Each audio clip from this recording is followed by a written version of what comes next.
Hi, Sagittarius Sun and Rising. Welcome to your February 2025 Astro Update. It's Rena here. So February is a month that is going to be quiet in the sense that there aren't as many transits as there have been in recent months. And February is also a few days shorter than the other months, so it's going to probably go fast. I know when February rolls around, I always marvel at how quickly we blow through that month. And for Sagittarius, and I'm a Sun and Sag myself, this is a friendly angle when the Sun is in Aquarius and when there is energy in that particular sign. And then we're going to start to get, mid-month, we're going to get into the Pisces energy, which squares off Sag, Sun, and Ascendant. And it's important to note that your Sun sign isn't the end-all, be-all. There are other inner planets and other aspects that are made to some of these transits that are happening. So you can't just automatically say that when planets go into Pisces that it's going to be bad for you altogether, because for instance, in my chart I have a lot of earth, so that will harmonize with water. And so anyway, let's talk about some of the important things. Now, the eclipses are going to happen in March, and in February there could be, for some people, the manifestation of some of those things. I know some astrologers talk about those ahead of time, but I'm not going to. I'm going to wait until March to talk about the eclipses. But just to let you know, the first one is going to be on March 14th in Virgo, which is a sign that squares off Sag. And then there's going to be one on, that's a lunar eclipse. And then on March 29th, there will be a solar eclipse in Aries, which trines Sag. So you have both of these things occurring in the same month. So let's talk about February, though. On the 4th of the month, our ruler, Jupiter, goes direct at 11 degrees of Gemini. So the ruler of Sag goes direct in the sign that opposes Sag, the opposite sign of Sag, Gemini. So this will be your 11th house. 11th. It's 11 degrees of Gemini. This will be your 7th house, and I'm saying this in a general way because this is a general forecast. It might not be in that particular house for you, but the point is that Jupiter's going direct, and that's really great because when your ruler is retrograding, you may feel it especially so that it's impacting your life in a big way. So what I would say, when did Jupiter go retrograde? I'm trying to think now. Was it November? No, it was probably October. Have you felt like things have been a little bit off kilter? Have you felt that you haven't really been able to manifest as easily? I mean, there are so many ways that this could play out. Now, in the 7th house, or possibly the 6th house for some people, if it's the 6th house, this may have affected your ability to find work or be consistently employed. Now this will start to shift. With the 7th house, this can affect your relationship in some way. Maybe, for some people, they were even planning on committing to someone and it didn't happen when they thought it would. And what happens when Jupiter goes retrograde is it really makes us aware of our belief systems. And for Sagittarians, legal marriage isn't something that I think all of us automatically fall in line and want to do. I'm not married, but I've been with my significant other for, decades. And there are, I don't have kids. Some people feel like it's very important for that reason. They want to, protect their children, whatever it is. The point is that we all have our own set of values. So maybe this has come up in terms of relationship in one way or the other, or even some other issue in relationships that's very important to you that you feel has been kind of like you're not on the same page with that other person. So I can't really say what it may have been like for you, but now Jupiter's direct and things should start to progress instead of just kind of stay. And also, by the way, 7th house can be legal affairs. So if there's been something that you have been embroiled in and it got delayed, and maybe things will get back on track.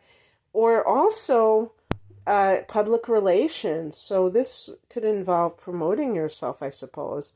And Jupiter here can be a great asset to that, a boon. It can make you it's an expansive energy, so it could even like make it more possible for you to promote yourself. So maybe something got like held back and now you're going to go full steam ahead. On the same day that this is happening, on the 4th, Venus goes into Aries. So Venus goes into that 5th house of love and creativity. The 5th house is also the business that you own. So Venus can be money, and it might be more money. Or maybe some people turning a profit in some sort of business that they started, that they've kind of been waiting to see if it was going to take off. The 5th house can be pleasure and things that we do, pleasurable pursuits. So in the 5th house, this can be enjoying art, going to art galleries, things like that. And in terms of love, this could be a romantic influence. On the 12th, we have a full moon at 24 degrees of Leo. So here's more fire energy. Both of these, this Aries and this Leo, trine us. So it is very harmonious, and it makes it easier to manifest the things that are represented with this. Leo represents the 9th house for Sagittarius, and this is the house of long distance travel, the higher mind, the God house. This could be like a major download that you have about your life altogether, like the meaning of life. It could be very profound. It might be, the 9th house can be publishing. Maybe something that you publish is blowing up. It's getting seen. It's getting recognized by others. Maybe you're graduating college or your advanced degree, getting your advanced degree. Full moon can bring something to culmination, completion. So that's a possibility as well. On the 14th, Mercury goes into Pisces. So now we start to see this procession for Sag, the 4th house of home and family. But it's important to note that there are already planets here that have been here for quite a while. Saturn and Neptune, to be exact. And you've already had eclipses. I think at least one eclipse in Pisces back in the month of September. Mercury in this sector can be some sort of, it could be like a contract where you are signing something for real estate. The 4th house can be real estate. You could be talking to your mother, maybe more extensively than before. You could be thinking about your childhood more extensively than before. On the 18th, the sun goes into this area, and that can really make you want to be domestic for this period of time. There might be some significant thing because we do have a new moon in this area as well. On the 23rd or 24th, depending on where you live, Mars goes direct at 17 degrees of Cancer. Well, isn't that interesting? This is 5 days after the sun goes into Pisces. In that fourth house, Cancer rules the fourth house in astrology. However, in your particular chart, Cancer is the sixth house of work and health. So Mars direct here can make, correction, not the sixth house, the eighth house. And because I was thinking about it, I'm like, wait a second. Because I was doing another reading and I was talking about Mars going direct in the sixth house. I was like, wait, can't be two signs that this is happening to. Yeah, the eighth house. And the eighth house is the house of Scorpio in astrology. So Mars in the eighth house can really, Mars can be what we're driven to do. Astrology is part of the eighth house. Any kind of, metaphysical pursuit, the tarot, that's occult, but metaphysical, transformational practices, you may be really driven to do it. Maybe you're studying something and you're really getting into it. That has like this transformational component to it. For some people, for some Sages, you are involved in some kind of fight for money. Or I say fight, but it can be just like involvement or investment of energy with Mars. And this is occurring in this house of shared resources. So this might be an inheritance, a will that you have to, get together, or, something is going on with money and you have to really consult with other people about it. So that's a possibility. And you might be talking to your mom. Maybe she is the one who is involved in all of this. And it's something to do with her side of the family or whatever. And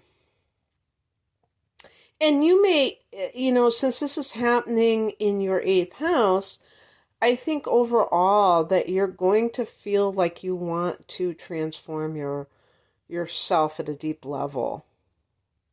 So this can involve your psyche. This can involve the way that you are viewing yourself is more like, hey, I can change. I can become a different person if I want to. But it's not superficial. It's not like just cutting your hair or something like that. Like if you had in the first house, you might be trying to change your appearance. This is at a much deeper level.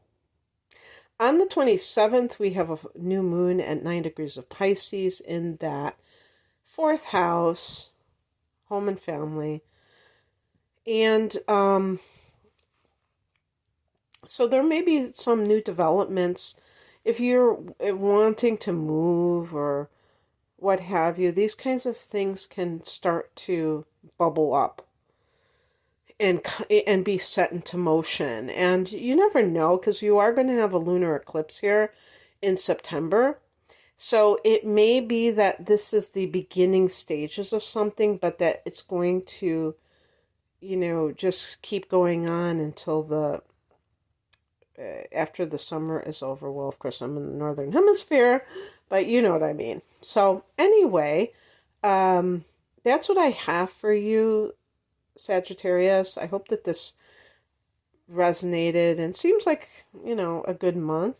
It's kind of like, I feel like this is a period, a lull in the action. Of course, I was listening to another astrologer saying, oh, wow, there's all these things that are, happening and everything. That's not how I see it personally. I think that we're starting to come back because when Mars goes direct, I think for everyone, they're going to start to feel more awake. Like, I don't know about you, but the last few months, and this has been, Mars went retrograde in early December. It's been like, wow, sleeping a lot, just chilling. And of course, in the Northern Hemisphere, it's winter. So that goes along with that kind of hibernation thing. But yeah, I mean, I think that it's going to make people more energized on the physical level as well, no matter where it's falling in their chart. And so I just personally think that it's a gradual process because Mars is going to take several months to come out of its shadow period, its post-retrograde shadow period. So I think in May, starting with mid-May, it's going to be all systems go.